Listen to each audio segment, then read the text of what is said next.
Hola, ya estamos de vuelta en esta segunda parte de conversación acerca de la fuerza mayor y vamos entonces ahora a tratar otros aspectos de este relevante problema jurídico junto a los mismos invitados Julio Pellegrini y Lilian San Martín. Otro aspecto interesante que aparece a propósito de la fuerza mayor y sobre todo que se ha focalizado en que se trate de fenómenos naturales que azotan nuestro país, ¿no? Terremotos, tsunamis, vientos huracanados, aluviones, si es que uno debiera hacer, Lilian, una cierta diferencia entre lo que es el hecho mismo de la fuerza mayor o el hecho de la naturaleza, de las consecuencias que se siguen del mismo, es decir, si ese test de los elementos de la irresistibilidad, la imprevisibilidad, debieran no solo aplicarse en el momento de ocurrencia del fenómeno natural, sino también con posterioridad en relación a las consecuencias que se siguen, ¿no? ¿Qué opinas tú respecto de ese problema? La verdad es que sí, yo creo que hay una cuestión que se suele perder de vista y es que la fuerza mayor atiende no solo al hecho inicial, sino a las consecuencias del mismo. Es decir, una cosa es que el hecho que desencadena el evento, digamos, sea imprevisible, irresistible, según el criterio de previsibilidad o irresistibilidad que utilicemos. Y otra cosa es que las consecuencias que se siguen del mismo sean o no previsibles. Y la verdad es que esto tiene mucha importancia, sobre todo cuando se trata de distinguir la responsabilidad de los distintos agentes en relación a un mismo fenómeno.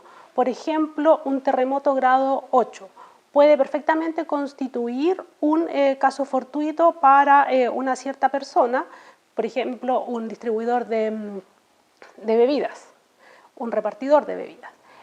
Y esta persona puede perfectamente alegar como excepción por no haber llegado a tiempo con su carga de bebidas el caos posterior a un terremoto.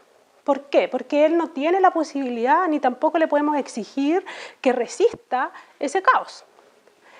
Pero una empresa que se encarga, por ejemplo, de la gestión de un hospital, que tiene que proveer insumos para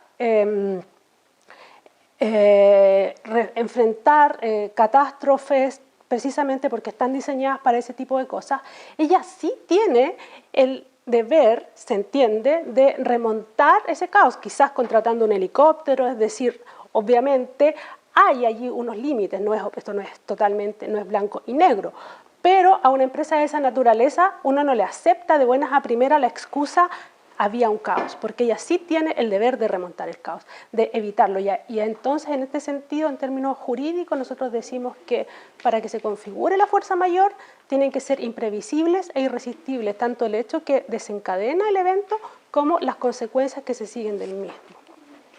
Muchas gracias. Y por otra parte, Julio, también un asunto que se ha discutido en relación a los elementos de la fuerza mayor para configurarla, esta idea de que tiene que ser exterior, ¿no? Que no tiene que tener un manejo por parte del sujeto a quien se le está imputando la responsabilidad. ¿Tú crees que eso es cuestionable, que hoy en día podemos revisar quizá ese criterio de la exterioridad, sobre todo a propósito de casos de enfermedades o de huelgas que puedan afectar a una empresa, un proceso productivo, ¿no? Quisiéramos saber tu opinión.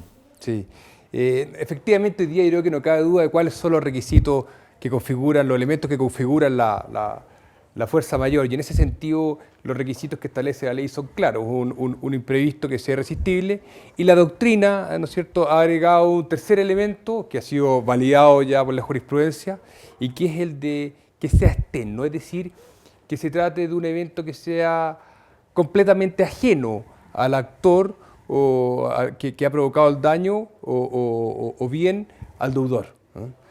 Ahora bien, hay que entender que hay algunas jurisprudencias que van en el sentido precisamente contrario, que este elemento que sea ajeno o sea externo se ha ido dejando de lado. Por ejemplo, recientemente, ¿no es cierto?, en Francia, un elemento que ya no se considera. El elemento de que algo sea ajeno o externo muchas veces se ha confundido con la inimputabilidad, se ha confundido también con la exposición imprudente al daño, entonces ha habido un debate no muy pacífico sobre la materia. De hecho, coincidentemente, yo creo que los primeros que analizaron este elemento, quizás desde el punto de vista de la imputabilidad, fue precisamente el profesor Fernando Fuello, su obra sobre el cumplimiento e incumplimiento de las obligaciones.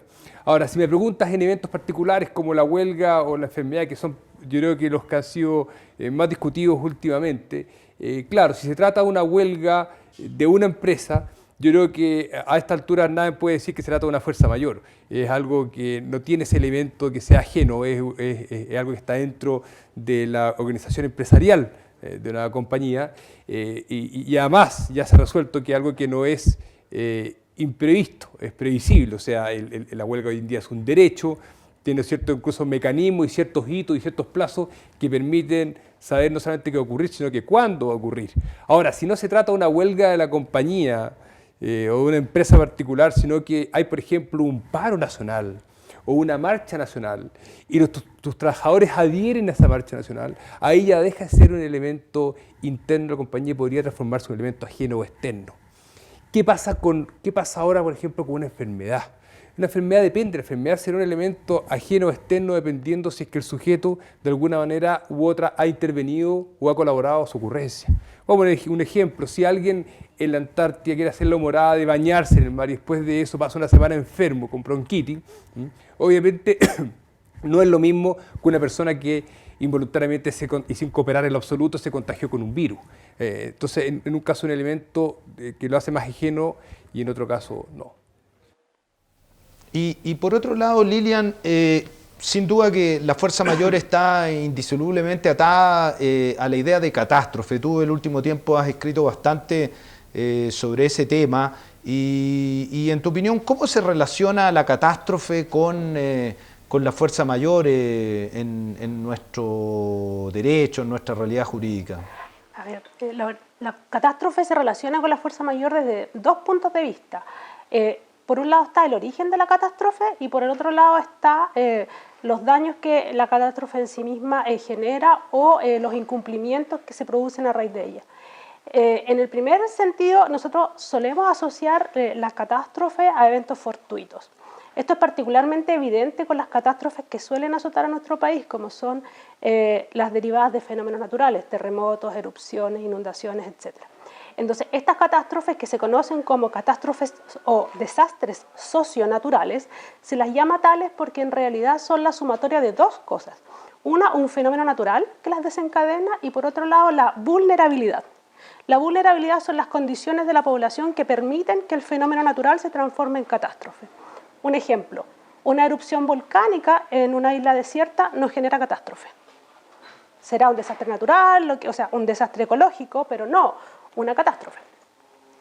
Entonces, el punto en cuestión y cómo se relaciona aquí con la responsabilidad es que para que la catástrofe deje de ser fortuita, es decir, deje de ser una fuerza mayor, la vulnerabilidad que sumada al fenómeno de la naturaleza la produce, tiene que haber sido o provocada por alguien o ese alguien haber tenido el deber de removerla y no haberlo hecho. Entonces, desde esa perspectiva hay una primera relación, es decir, hay catástrofes que caen en el puro mundo de lo fortuito y otras catástrofes que entran a la responsabilidad civil cuando la vulnerabilidad es producto de la omisión de un deber de cuidado de alguien. Y por otro lado, la catástrofe puede servir como una excusa, como una fuerza mayor en sí mismo, tratándose de los incumplimientos que a raíz de la catástrofe se produzcan o de los daños que se generen en ella.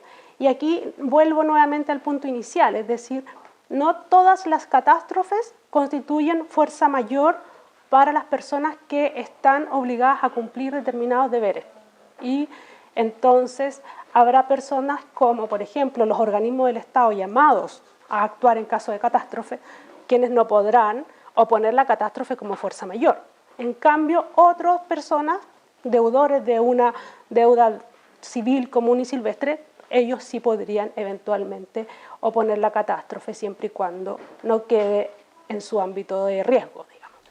Gracias, Lilian. Y una última pregunta que se nos escapa el tiempo, Julio, en relación a cómo medir, cómo entender esos elementos tan fundamentales, quizás más importantes que la exterioridad, me refiero a la irresistibilidad y la imprevisibilidad. ¿Tú crees que algo queda de esa concepción absoluta o más bien hoy día hay que ser más flexible y entenderlo en una forma más relativa? ¿Cuál es tu opinión al respecto? Sí, ese también es un tema que se debatió a largo tiempo y ha habido ahí una evolución jurisprudencial importante. Y hoy día creo que existe consenso de que tiene que haber un análisis de los requisitos, de los elementos, desde una perspectiva más bien relativa, es decir, caso a caso. ¿Es relevante las personas que intervinieron en el acto o contrato o en el evento que produjo el daño?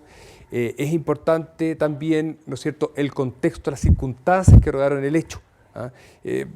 Tomando el mismo caso que tú me preguntabas antes, no es lo mismo que la contraparte sea una empresa de aviación nueva en el país, que recién se está iniciando, a que estemos hablando con la Fuerza Aérea, donde uno puede presumir, ¿no es cierto?, que conoce muy bien la ruta, conoce muy bien el archipiélago Juan Fernández, las dificultades que presenta esa pista.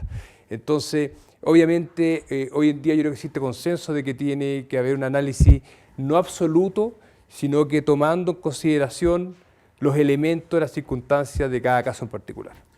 Bueno, muchas gracias, les agradezco a ambos y espero que sigamos colaborando con la Fundación para realizar análisis de otros problemas jurídicos que pueden ser de interés para la comunidad de abogados, profesores y estudiantes de Derecho. Muchas gracias.